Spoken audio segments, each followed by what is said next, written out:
इब्तिदा में लफ्ज़ था और लफ्ज़ ही खुदा है। बेस्म सुबहाना की सब तारीफ़ें उसी के लिए हैं कि जिसने एक लफ्ज़ कुन कहकर ये कौनो मकां पैदा किए और ज़मीन व आसमां बनाए, और क्या खूब बनाए कि आसमां के फैलाव में सितारे भर दिए और बीच में उनके चांद सूरज रख दिए और गोद जमीन की नदियों, नहरों और ताल तलैयों से भर दी कि फैज़ से उनके बाग बगीचे फूले फलें और खेत लहलहाएं। तो करूं पहले तौहीद यज़दां रकम, झुका जिसके सजदे में अव्वल कलम, सरे लौह पर रख बयाज़े जमी, कहा दूसरा कोई तुझसा नहीं, सबों का वही दीन व ईमान है, ये दिल है तमाम और वही जान है, किसी से बरावे न कुछ का में जान, जो वो मेहरबान हो तो कुल मेहरबान, अगरचे यहाँ क्या है और क्या नहीं, पर उस बिन तो कोई किसी का नहीं। कलम को ज़बां अपनी लावे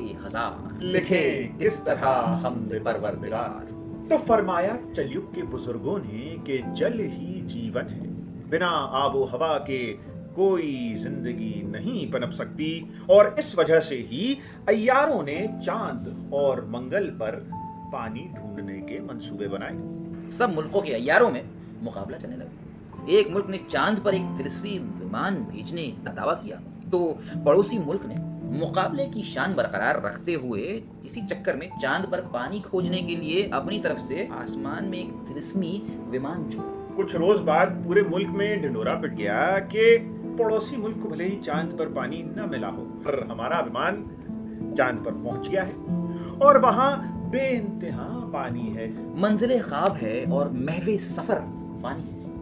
आंख क्या खोली के ताहदे नजर पानी है। तो पूरे मुल्क में जश्न का माहौल था कि आखिरकार ये साबित हो ही गया कि इस मुल्क का दुनिया में कोई सानी नहीं, कोई जोड़ नहीं। इस बात से हुकूमत पसंद लोग बहुत खुश हुए, बहुत ज़्यादा खुश हुए कि पड़ोसी मुल्क को हमने नीचा दिखा दिया है। और तो और हुक्मरान इससे खुश थे कि इसी बहाने आवाम की नज़र में पानी का मसला भी हल हो ही गया, समझो। कुछ रोज बाद ये पता चला कि वो तिलस्मी विमान दरअसल आसमान की तरफ कुछ दूर जाकर फुस हो गया और औंधे मुंह समंदर में आकर गिरा।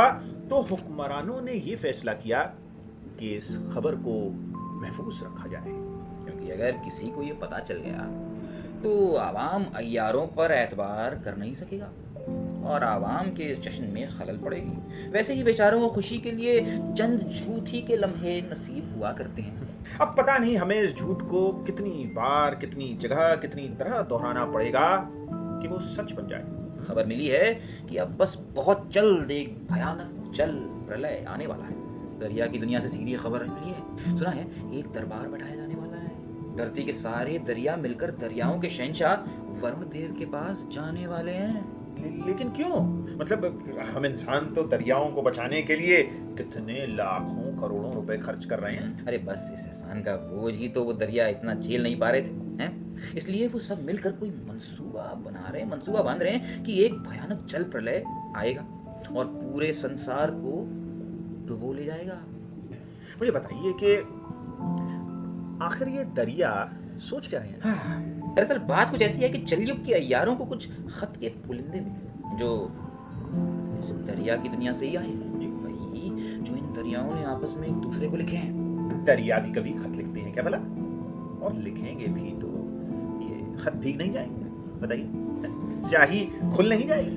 अरे लिखने की पढ़ने की सलाहियत जो है बस हम इंसानों के पास है, इसलिए तो हम इस दुनिया पर राज करते हैं। किस दुनिया पे राज करते हैं इंसान? मुश्किल से 7-8 दशक की जिंदगी जीने को मिलती है और बस वो भी जिंदा रहने की जुगाड़ में बीत जाती है। पानी के बगैर तो किसी की दुनिया का कोई वजूद नहीं है। पानी मिटकर भी रह गया पानी। हुई क्या बात, कह गया पानी। कट गया बूंद बूंद में पत्थर, चोट पत्थर की सह गया पानी। ख्वाब भी बर्फ के घरौंदे थे, जब खुली आंख रह गया पानी। कहते हैं कि पुरातन काल में भगीरथ साहब जो थे वो गंगा को जमीन पर उतार कर लाए थे कि उनके पूर्वजों के पाप धो सकें। और फिर तो आप जानते हैं हाज़रीन कि राम तेरी गंगा मैली हो गई, पापियों के पाप धोते धोते। तो असल बात यह है कि साल 2017 में गंगा और यमुना को ह्यूमनाइज कर दिया गया। यानी कि उन्हें एक नागरिक के सारे हक, सारे हुकूक दे दिए गए। दरिया का हक क्या हो सकता है, हाँ? क्या वो दरिया लड़ना चाहता है? क्या क्या उसे लड़ने की जरूरत भी है? जी, ये तो तब पता चलेगा ना जब हम उनके खत पढ़ेंगे। तो हाजरीन, दरिया के पासबान बताते हैं कि जिस रोज उत्तराखंड के उच्च न्यायालय में ये ऐलान हुआ कि गंगा और यमुना में कानूनी तौर पर जान फूंक दी गई है, उन्हें ह्यूमनाइज कर दिया गया है, तो गंगा मैया ने यमदेव की बहन यमुना जी को ये खत लिखा था। बहन यमुना, यहाँ सब खैरियत है।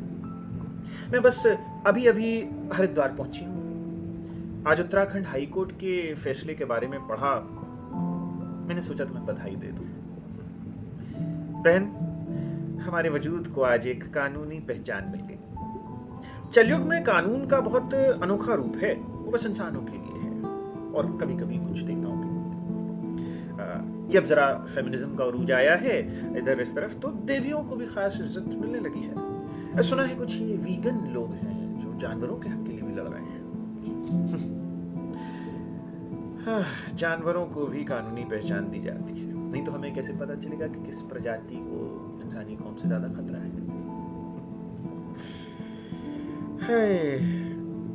अब जिन जानवरों को कानूनी पहचान नहीं मिलती वो तो बस आवारा घूमते हैं। अब देखिए, ये मुर्गी और बकरी, इन सबसे कागज मांगे जाते हैं क्या? पर जो भी कहिए, थोड़ा बहुत कागजों के चक्कर को हटा दिया जाए तो हमारे देश में तरक्की तो हुई है। इन बुरे दिनों में शायद कुछ अच्छा भी हो रहा है। चलो प्रयागराज में मिलते हैं। बीच में हो सका तो चिट्ठी लिखूंगी, तुम्हारी गंगा। बहता हुआ ये खत यमुना जी के पास पहुंचा। सूर्य और संध्या की बेटी, यम की जुड़वा बहन। और आप तो जानते ही हैं हाजरीन कि जैसे गंगा शिव जी के ध्यान में झलकती है, सरस्वती ब्रह्मा के ज्ञान में झलकती है, वैसे ही यमुना जी विष्णु की दास्तान में झलकती है। यूँ तो यमुना जी का जिक्र वेदों और पुराणों में कई दफा आता है, पर यमुना जी का भगवान श्री कृष्ण से बड़ा करीबी रिश्ता है। राधा की तरह वो उनके बचपन की साथी थी। कालिया नाग जब गरुड़ से बचकर वृंदावन पहुंचा तो उसने अपना डेरा यमुना के तल पर बनाया और उसका जहर यमुना को दूषित करने लगा। कृष्ण को जब इस बात का इल्म हुआ तो उन्होंने एक अद्भुत लीला रची। यमुना किनारे खेलते वक्त जब गेंद यमुना में गिरी तो कृष्ण ने गेंद लाने के बहाने यमुना में लगाई डुबकी और फिर शुरू हुआ कृष्ण और कालिया नाग के बीच भयानक युद्ध। और देखते देखते पूरी नदी का रंग जहर से भर गया। थोड़ी ही देर में हम क्या देखते हैं? कालिया नाग यमुना की सतह पर आ पहुंचा है। कृष्ण ने यमुना जी के लिए कालिया नाग का जहर खींच दिया और उसे रमणीक द्वीप पर भेज दिया। अब आप ही सोचिए, जब श्री कृष्ण को पता चलेगा कि रोज 85 करोड़ लीटर से ज्यादा गंध हम यमुना में ऐसे ही उतार देते हैं और उसे बेइंतहा गंदगी से भर रहे हैं, तो हमारा हश्र क्या होगा? खैर, पता तो उन्हें होगा ही, पर न जाने कब उनके सब की इंतहा हो जाए। बहरहाल यमुना जी ने गंगा मैया को ये जवाबी खत भेजा। बहन गंगा, तुम्हारा खत मिला। अक्सर लोग बस हम पे हक जताने के लिए आ जाते हैं। ये जानकर बेहद खुशी हुई कि अब लोग हमारे हक के लिए लड़ने के लिए भी आ रहे हैं। और अब सोचती हूँ कि इसके मानी क्या है।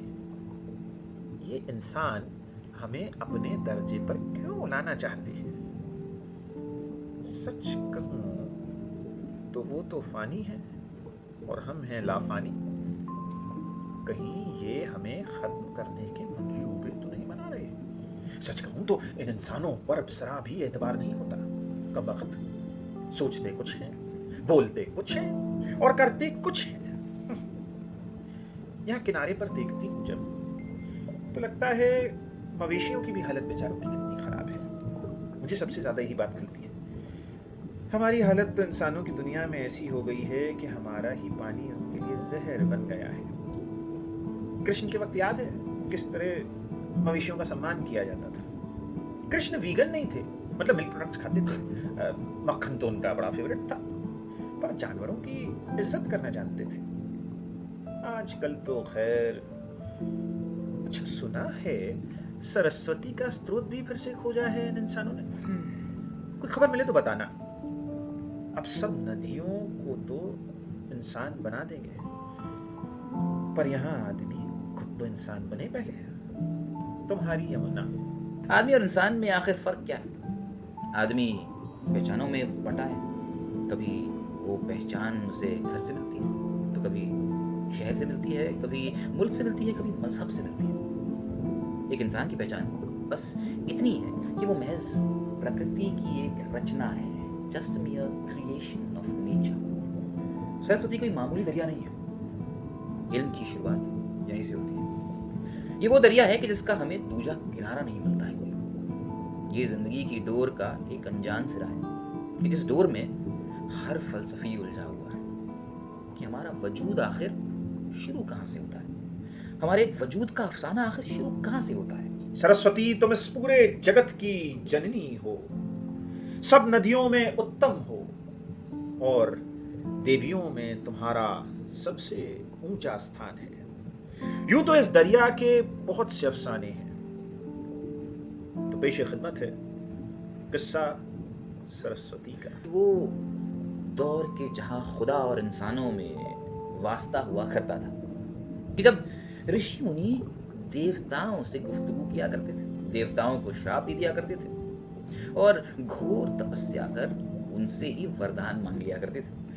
उस वक्त जो है इंद्र के दरबार में एक मसला पेश हुआ कि दुनिया का सारा इल्म जो है वो पृथ्वी पर भेजने का टाइम आ गया है। अब ये सोचकर सब पहुंचे ब्रह्मा जी के पास कि ज्ञान का डिपार्टमेंट तो भाई दरअसल उन्हीं का है ना। उन्होंने सारे ज्ञान को लिया और एक आग के दरिया में तब्दील कर दिया। अब अग्नि को धरती पर भेजा, सब भस्म हो जाएंगे। तो ब्रह्मा जी जो हैं उन्होंने पुकारा सरस्वती को। कहा जाता है जमीन पर आने के बाद सरस्वती सप्त सिंधु का हिस्सा बन गई, और कुछ का कहना तो ये भी है कि ये नदी जमीन के नीचे से बहती है। हमें आम नजर से सरस्वती का दर्शन नहीं मिल सकता, उसे ढूंढना उतना ही मुश्किल है कि जितना उस राज को ढूंढना जिसे अर्जुन से लेकर बुद्ध, सोक्रेटिस से लेकर ओशो, कृष्णमूर्ति से लेकर कबीर और डाविंची से लेकर स्टीफन हॉकिंग तक सब ढूंढ रहे हैं। सरस्वती का पता न मिलने की वजह से उनके खत गंगा और जमुना तक पहुंचे नहीं। पर अब उड़ती उड़ती अफवाह आई है कि इस दफा कुंभ के मेले में सरस्वती खुद आएंगी। और जैसा कि श्री कृष्ण ने गीता में कहा है कि जब जब अधर्म बढ़ेगा तब तब वो अवतार लेंगे और धर्म की पुनर्स्थापना करेंगे। इंसान के पास अपनी दुनिया की बेइंतहा जानकारी है। वो अपनी मौत के सामान खुद इजाद कर रहा है, पर उसके साथ प्रकृति भी नष्ट कर रहा है। वही प्रकृति जो उसका आधार है, वो नदियों को बर्बाद कर रहा है जो उसकी रगों में खून बनकर दौड़ती हैं। ये हम नहीं कह रहे, ये उस कॉन्फिडेंशियल खत में लिखा है जो सरस्वती ने भेजा था। बहन गंगा, मैं इस खत की एक नकल जमुना को भी भेज रही हूँ, और साथ में वो खत भी है जो मैंने दुनिया के सारे दरियाओं को भेजा है। उधर न्यूजीलैंड ने भी अपनी सबसे पवित्र नदी को कानूनन तौर पर इंसानों का दर्जा दे दिया है। आदमी अब हैवान सा हो गया है, खुद को दुनिया का बादशाह समझने लगा है। शौक के लिए बेजुबान जानवरों को मारता है, जंगल के जंगल खत्म कर देता है, जला देता है। हम नदियों को यहाँ इसलिए भेजा गया है कि एक ग्रह पर जिंदगी सांस ले सके। ऐसा नहीं कि हमें इस आदम की कौम पर भरोसा ही नहीं करना चाहिए, पर अब अपना टाइम आ गया है। मेरी बात चीन की रिवर ऑफ सॉरो से हुई, और थेम्स तो तब से ही तड़प रही है जब से उसने ब्रिटिश साम्राज्य का अत्याचार देखा है। वक्त आ चला कि हमने जो ये धरती बसाई थी उसका हम पुनर्निर्माण करें, और इसके लिए सृष्टि को एक बार साफ करना जरूरी है। सब मिलकर एक जल प्रलय लाएंगे कि जिससे इस प्रकृति को एक नई जिंदगी मिल सके। जल्द प्रयाग में मिलते हैं। तुम्हारी सरस्वती। हिमगिर के उत्तुंग शिखर पर बैठ शिला की शीतल छां, एक पुरुष भीगे नयनों से देख रहा था प्रलय प्रवाह। नीचे जल था, ऊपर हिम था, एक तरल था, एक सघन, एक तत्व की ही प्रधानता, कहो उसे जड़ या चेतन। दूर दूर तक विस्तृत था हिम, स्तब्ध उसी के हृदय समान। नीरवता सी शिला चरण से टकराता फिरता, पवमान। तरुण तपस्वी सा वह बैठा, साधन करता सुर शमशान। नीचे प्रलय सिंधु लहरों का, होता था सकरुण अवसान। स्वयं देव थे हम सब, तो फिर क्यों ना विशृंखल होती सृष्टि। अरे अचानक हुई इसी से कड़ी आपदाओं की वृष्टि। मौन, नाश, विध्वंस, अंधेरा, शून्य बना जो प्रकट अभाव। वही सत्य है अरी अमरते, तुझको यहाँ कहाँ है ठाव। वही सत्य है अरी अमरते, तुझको यहाँ कहाँ है ठाव। जहाँ प्रकृति अपनी खूबसूरती को निहार रही थी, वहीं आदमजाद की बस एक कड़ी रह गई थी, और वो कड़ी हम सबके भीतर है। हर एक इंसान में यह मादा होता है कि वो दुनिया को बदल कर रखते हैं। जब दादी नानी कहती थी कि पानी बैठकर पीना चाहिए, तो वो शायद बस उस पानी की इज्जत करना सिखाती थी। शायद यही पहला बदलाव हो सकता है। शायद हम पानी की इज्जत करें तो वो भी हमारी इज्जत करे। तो हम वो इंसान बन सकते हैं जो एक नई शुरुआत का स्रोत बने। सिर्फ हंगामा खड़ा करना मेरा मकसद नहीं। मेरी कोशिश है कि ये सूरत बदलनी चाहिए। मेरे सीने में नहीं तो तेरे सीने में ही सही। हो कहीं भी आग, लेकिन आग जलनी चाहिए।